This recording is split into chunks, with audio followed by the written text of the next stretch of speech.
Yeah, so hi Irene, and how is Edinburgh treating you? The city, not the fringe. We'll talk about the fringe later. How is the city treating you? Okay. Hi. I'm really good, and the city's been treating me really well. Honestly, it's been like a lot warmer than I expected, which is really nice. And this is your first time in Edinburgh? No, this is my third time. So I went last summer for the Fringe, just to check it out as a tourist, and then I went in April for a wedding. Ah, and what is the best part you like about Edinburgh? People are so friendly here. I will say that's my favorite part. And I have heard that people normally denote each other like love, honey, darling, and it's very like sweet. The tone out there is very sweet. Yeah, I guess like um coming from France, I'm French, and so I'm not really used to people being like super friendly. And I found like people here are really, really nice and like really friendly. And you're bringing your show Golden Child to the fringe this year, and this is your first 1 hour special, right? Your first 1 hour. Yeah, yeah.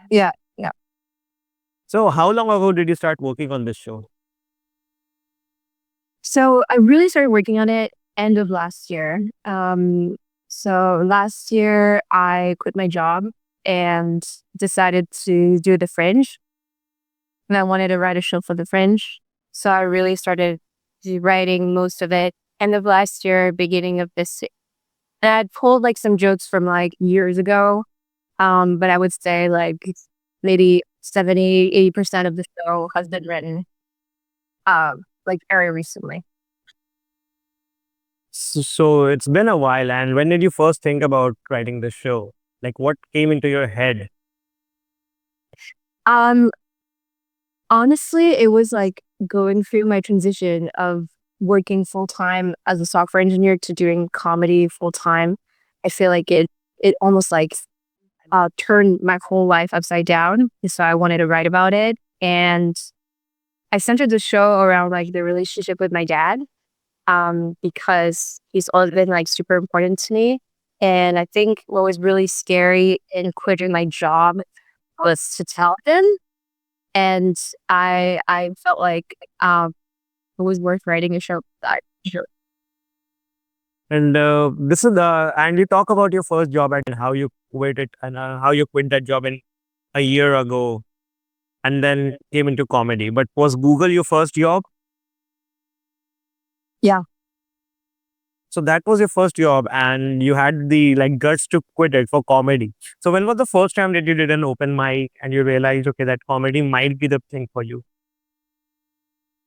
So I started with a class. I did a class, a stand-up class at the People's Improv Theater in New York City. And that was like my first discovery of like, well, discovery of doing stand-up myself. I always like really loved watching stand-up.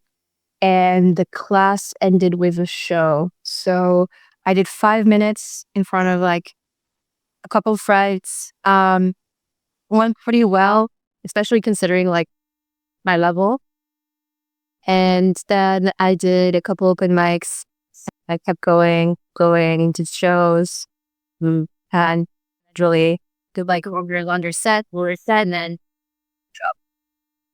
But I want you to like go back in that time and like tell me the feeling of getting the first laugh on stage, writing the first joke.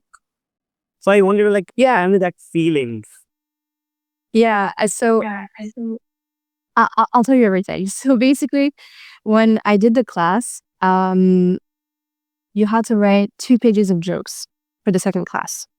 Um, and so I like pulled like I had like some notes of like funny things for me, and then I wrote all these jokes, and then I showed up, and I was so nervous. Like I was really, really nervous. I don't think I even made eye contact with people. I was just like reading from my paper, and uh, people in the class started laughing, and it felt like the like it felt like I'm so proud of myself. Like there's other things in my life that I'm like proud of, but this felt like the biggest like achievement for me. And it felt like almost like a high. Like you're like in another in a verse space or something. So it's really like I had to like walk it off after the class. I had to walk a little bit because it was just like the adrenaline and like everything was just like so intense. I couldn't just like go back to my apartment and sleep. Uh, but it just felt like it's really, really hard to describe that feeling, but it's like one of the best feelings ever. So it was like kind of having your first alcohol or first drug or something like that. And a little bit, but like better because you don't feel bad the next day. It's like you don't, your body's totally. So how long have you been doing stand up? I'm sorry, I didn't get it the first time. I've been doing it for 4 years now. So 4 years, you must have seen some tough times also, like when you were continuously bombing and you were like, okay, my job at Google is well enough. I shouldn't think about comedy. Oh yeah, for sure. I mean, it's really hard because the only way for you to really get better is to try things in front of people. So, no, for sure. I've had like rooms where I felt like, okay, this is like really not resonating with people. Um, Also, I feel like open mics can be really brutal sometimes. Like you're the, only woman in the room. And then everyone's kind of like, it depends on the rooms, but some rooms like people like really judge each other. So, um, I like, I remember like there was one mic that went really poorly and I had to like take like a couple weeks of like not doing stand up that go back into it. So yeah, for sure. And what helped you get through those times, those hard times? I built a system. So originally, when an open mic went really poorly, I think I would just like take it way too personally, and I would just think like, "Oh, I'm not funny," blah blah blah. I would like sulk the entire evening or the next few days. Like it's just not sustainable. So what I decided is that whenever I have a bad set, I get myself a sweet treat. So because I don't want to like rely on like alcohol or something. So I just get myself like a piece of cake or like a piece of pie or something. It was funny actually because I said that to my boyfriend and he was like, "Yeah, but you don't bomb that much, right?" But yeah, I actually think it's so cool because then it's like if I bomb, I know I have like a reward kind of. So it's like not too bad. So you reward yourself when you bomb and you don't reward yourself when you kill. Yeah, I mean it's like that training. No, I mean I think if you have a good set, if I have a good set, like I feel so good. I feel like I'm on a high. I feel like I'm so funny. So I feel like that's the reward. And I had like a great time on stage. And if I have like a tough time, then I get myself something, and then it transforms into like still like a good day.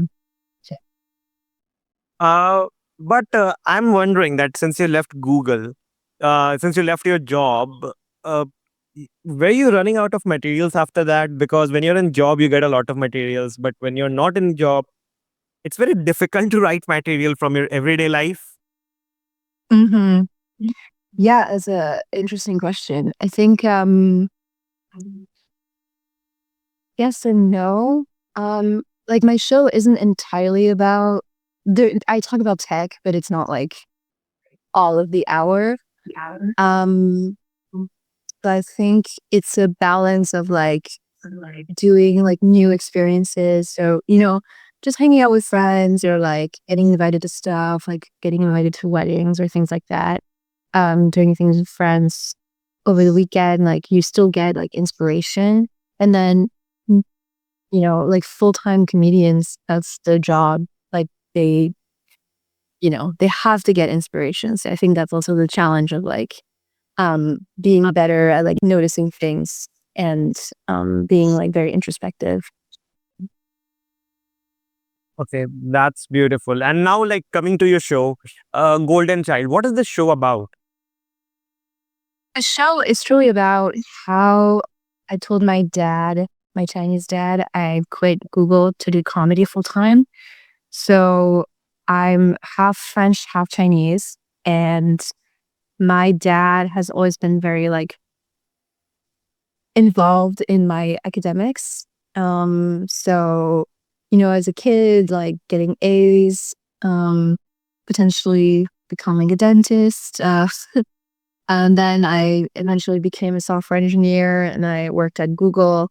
And, for a dad or like especially an immigrant dad, like that's a very prestigious job to have. Like it's very easy to brag to your friends that your kid is working at Google. And I feel like I went through like a couple things in my life that made me decide to quit my job. But what I was really, really scared of is like losing the support of my dad because I care so much about that relationship. And the show is truly centered around like how I grew up, how my dad was when I was a kid, when I was a teenager, when I worked at Google, what it was like working at Google, and then, quitting my job and how this conversation went with my dad and how this has impacted my relationship with my dad. But yeah, like you're also coming from an Asian family, I guess, and I'm also from an Asian family. So I know, like, convincing your parents that you're going to quit, a well-paying, a well-stable job to pursue something in creative field, how difficult it is. I know that well enough. So, like, tell me the first time that you had the courage to tell your dad. So I it's a little bit weird. I decided to quit sometime in June of last year, but then my job did like a voluntary layoff roughly at the same time. So it was really like honestly like a sign of the universe kind of thing. And I had a couple weeks to decide to sign up.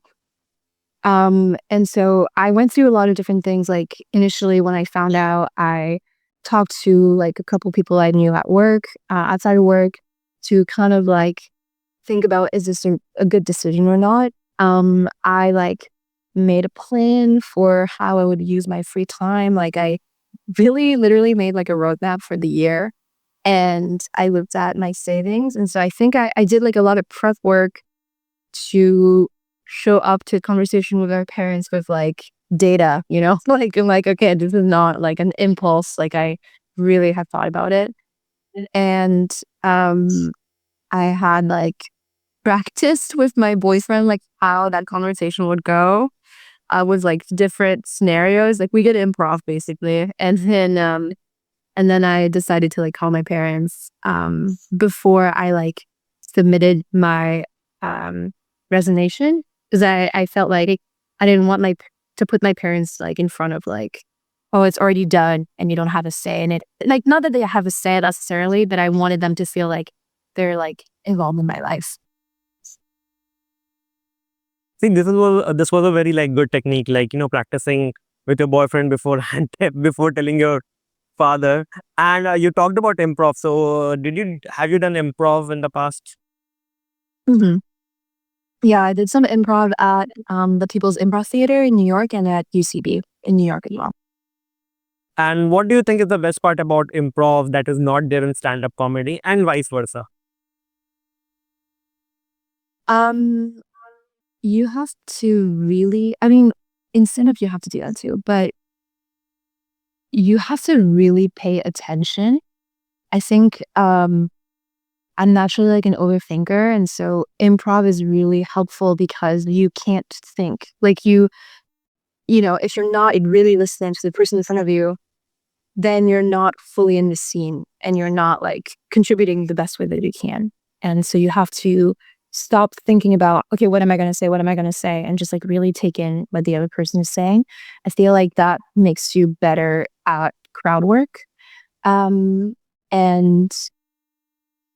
I guess that it's like not necessarily like about you. It's about like you as a group on stage. Because stand up and like you're by yourself. And improv, you're with at least one other person. So it's like more thinking about like how as a group can we be successful instead of like me. Uh, and now coming back to your show, what are the elements that we can see in your show? Is it just going to be a simple stand-up, or is it going to be some act outs, or some like plays, or some physical comedy, or some crowd work? So I would say it's a stand-up and a storytelling show. Because I'm telling the story of how am I gonna approach my dad about this huge life decision that I'm making. So I also do a little bit of crowd work, and I really try to approach my crowd work as like I'm the butt of the joke, not you're not gonna be the butt of the joke. You don't have to like if I ever do crowd work on you on my show, you really don't have to be scared. Like you will come out on top. Like you will not. I'm not here to like make fun of you. I really hate that type of crowd work. I do like some act outs of like my old coworkers and people in my life. Um, and I think it mixes like some elements of theater because ultimately there's a story being told. Um, it's not just like joke, joke, joke, joke, joke. There's like a through line throughout the show. So, did you focus more on the story part or like more on the punchlines? Because when you're telling a story, it's very important to keep the hornets with you and to make them laugh. Or did you like work on this? That how are you able to kick the audience, kick case and make them laugh? Did you like calculate something that how many punchlines are going to be there in every story or something like that? So first of all, I worked with a director, Matt Gehring, and that was really, really amazing in helping me structure the show. I think how I went about writing the show, um, I just started writing like different chunks. So like I knew I would have like a tech section and like, childhood section or things like that. And how I wrote those, I would focus on the jokes, like if they're funny or not, and then assembling everything that I had. So I wrote a lot more than what I have right now. Because I think that quantity is better sometimes when you write. And then that way that helped us like focus the show. So we kept like the best jokes, we kept the best parts. And then how do we assemble the different sections so that they make sense? So it was like structurally like going through my childhood until my like career, like what made the most sense. And then I don't want to like reveal everything, but there is a central part of the story that keeps coming back. So there was like an event that happens very early on in the show, and that's how we structured the show. Like we basically like I'll do like a bunch of jokes and then go back to that event, do a bunch of jokes, go back to that event, and then end the show. But I think the focus was first on the actual jokes, and then once we had all of those, how do they fit together, and how does the story make sense? Because I wanted this to be stand up first. So this is a really good approach because what people do normally is like they tell the story and then they just like insert punchlines. Wow, and I think that gets a little bit boring and you know I think it loses the element of a stand up when we start with a story first. hmm Yeah, no, it was my goal really ultimately is to become like a really good stand up comedian. So that was like my focus from day one, for sure. And as a stand up comedian, who did you go mostly and who did you idolize? So I grew up in France. So started watching he's called Gad Elmaleh. He like did some stand up in the US too, but he's huge in France and I grew up watching him. Um and I still like love what he does. He's so funny. And then when I moved to the States, um I started watching a lot of like Jim Gaffigan because he's a clean comedian and I could like watch him with my whole family. And also he's like so funny. So I started watching him and then I started like just exploring a bunch of different people. So I watched a lot of like Sam Morril, Pete Davidson, Michelle Wolf. And then as I like went to college, I like discovered Ali Wong. I went to see Trevor Noah. I love Trevor Noah. I watched like a lot of his stand up and I went to see him like I think twice. Ronny Chieng. I really try to like not focus on one person in particular, because then I think you end up just like mimicking what they do. So I try to like watch a bunch of different things. But I saw like Nikki Glaser. She's so good. Um, and I'm gonna see Michelle Wolf live for the first time at the Fringe. So I'm like really excited about that. So all the best and congratulations to you for this.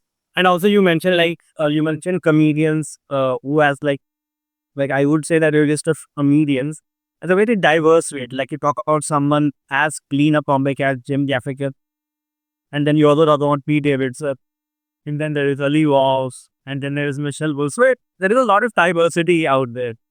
It really. Yeah. Yeah, I just feel like it just makes me a better comedian to watch very different types of stand-ups. But one thing in all the comedians that you mentioned, that they are very they're not. I would say that they're not very silly comedians. They have a little bit of intellect in their jokes. So Yeah, yeah. so I think you also want to be someone like that, or be someone with an intellect rather than a lot just serious. Yeah, I think it's kind of what my personality is. So I think a friend like described my stand-up as like very like this. So like it's very type A comedy. So I think the best comedy is like something that makes you really shine as a person, or like you're really being yourself. So something more like focused on the writing maybe, and a little bit more like not to say like intellectual, but like I'm like kind of a nerd. So something that's like reflective of that, I think would make the most sense. I mean, you definitely were a good student. Like you ended up in Google, so you definitely were a good student, and you didn't want like to leave that part of you. Yeah, for sure. And we also have this you also you said it already, like you always want to make audience believe that they are the winner. You don't want to do like silly crowd work. So when you tell a joke, you also think that you have to be the lowest person out there. The audience is at the top, and you're just someone who's performing for them, rather than, because there are a lot of comedians who think that since they have the mic, they are the kind of dominating person in there. Mm, um. Okay, I think in terms of, and I'm especially learning that in the Fringe, in terms of like energy, I think that you as a comedian, it's your job to bring the energy up. So it's like you're not dominant, but you're like, um, let's say if we evaluate everyone's energy level, you should be at the highest, I think. But in terms of like dominance, I think um you're here to make people laugh, and also relates to what you're feeling. They don't have to like have had the exact same experience, but if you can like communicate your feeling really well and make them feel a similar way, I think that's like really great stand up. And um I think I really hate like stand up where you're like scared to be in the front row. Like where you're like, oh no, is the person in front of me like gonna make fun of me or whatever? Because you're not paying for that, I think, most of the time. So I try like to not make it like that. And I also think it's like funnier to be someone that you kind of, you know, almost laugh at more than like feel bad about yourself when you're like here to watch a show. So you're basically saying that your job as a stand-up comedian is not only to like control the room, but to make sure that the room doesn't die of energy. Yes, 100%. Yeah. You're like, you have to really reel them in and make people relate, make people feel their feelings, and make them obviously like make them laugh. But that's, I think, like a challenge as a performer is to really like your energy has to be at like 200%. Since you're from France, did you study clown or something like that, or did you want to study clown sometime? No, but I'm like super interested in it. I actually did theater when I was in middle school, which I really loved. But um, I would love to take like a coding class or something. Because all the performers have recently talked to, and they've all always mentioned that they love clown school, and not because like they got a new talent. It's because they such a clown school. They can, get over this, failure. Yeah, I honestly started hearing about clowning recently, and I would love to like try it out. I think it'd be like super fun. And let's talk more about your show. What is your favorite part about your show? Like, is there any specific section that you learn about your show? The end.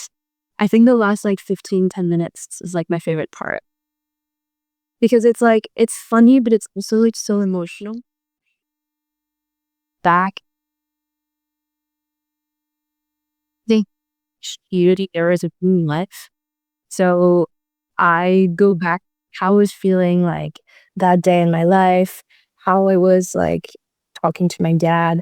And like it's kind of like I'm reliving like what it was like. So and it's also I think the biggest the climax of the show for like the audience. So that's definitely my favorite part. Can we expect some callback in the climax of your show? Yes. And we talked about the favorite part about your show. Now tell me the favorite part about writing the show. Um oh okay. So I talk about weddings and I talk about the um bouquet toss at weddings. And it felt really cathartic to write about it because I had so many feelings about it. And I also wasn't sure if like I was the only one who felt that way. And I have found from performing it that I'm far from the only one. A lot of women feel the same way. And it also is like a high energy part of the show. So that was like a really, really satisfying part to write. And one word to anyone who's coming to see your show. Not to anyone who is not coming, but to the people who are coming to see your show. Like if someone is coming to see you at the Fringe, what should they expect and what thought should they have when they're coming to see you? Okay. They should expect to laugh, to reflect on their relationships with their parents, and to feel inspired to take a risk. And now, how were the past few days at the Fringe? How was the response?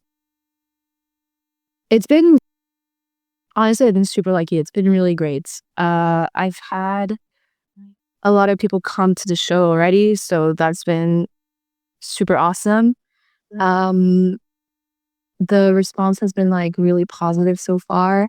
And I found like my audiences are usually, either people who work in tech, mostly, but like people who work in tech or like Asian women or French people.